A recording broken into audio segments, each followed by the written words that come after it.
Южен маршрут до лобното място на героя Списаревски. Здравейте, родолюбиви българи!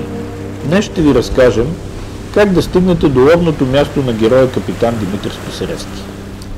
Всички знаем, че старания гибелта си Списаревски спасява живота на десетки свои съграждани. Спасява цял един свят. На 20 декември 1943 г.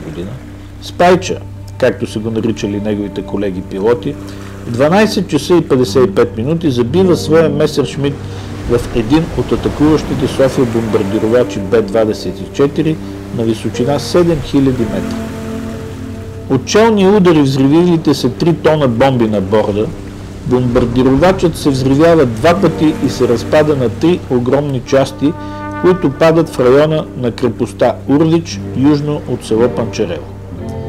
Машината на Списаревски с едно откъснато крило, премятайки се надолу, се забива в земята в местността Стражарски дол на 2 км северно от село Долни Пасарел. Единственият оцелял от страховитият сблъсък е картечарът от опашната кула на летящата крепост, който напуска разпадащата се машина, отваря парашута си и каца на една от ливадите край него. Скрива се в сеното на близката плевня, но двамата овчари го пленяват и отвеждат в кметството на селото.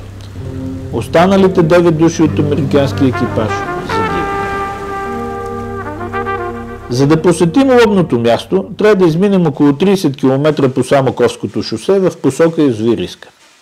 Преминаваме през селата Панчарево, Кокаляне и следващото населено място е Долни Пасарел. Имало и Горни Пасарел, но през 1954 г. остава на дъното на язовир Искър. Думата Пасарел е с корен преминаван плитко място Брод. Има 2 маршрута – северен и южен. Северният е през самото село, като се движим по улица Капитан Списаревски, а когато свърши асфалта и ако сте с обикновен лек автомобил, е желателно там да оставите колата си да продължите пеша. Ние ще ви разкажем за южния маршрут, който е много по-романтичен и живописен. Трябва да паркирате автомобила си на спирката на автобус номер 3 Въжения мост, който пресича река Искър в тясната част на язовир Пасарел. Там има обособени около 12 паркоместа. Времетраенето на разходката е около 20-25 минути.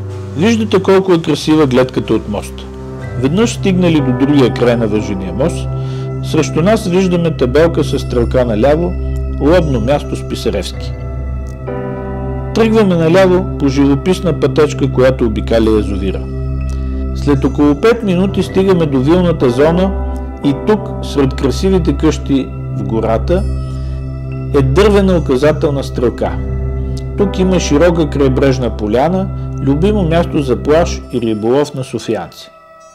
Следваме пътеката и влизаме в Борова гора, където е следващата стрелка, която ни отклонява този път надясно, по леко стръмен участък настлан с бетонови траверси. Това е най-стръмната част от пътя, но тя е не повече от 300 метра.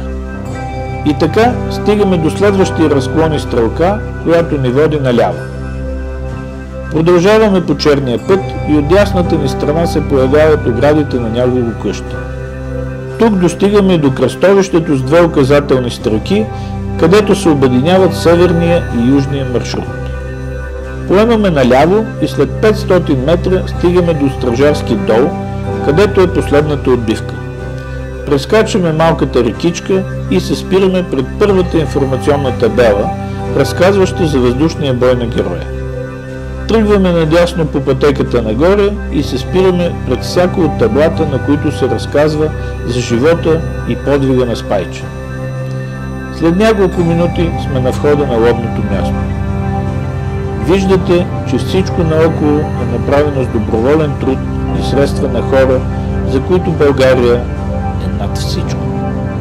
Естествено, може да ползвате и някои от навигационните приложения на телефона си, но лично на мен, на първото ми ходене, навигацията ми изигра лоша шега, заблуди ме и обикалях 30 минути, докато срещна човек, който да ме опъти. Затова от Асоциацията за история и бъдеще на българската авиация сложихме 10 информационни стрелки на разклоните по 2 маршрута. Поклон пред паметта на героя. Ще се радвам, ако сме ви насърчили и улеснили да посетите това свято място за духа и паметта на живата торпила, капитан Димитър Списаревски.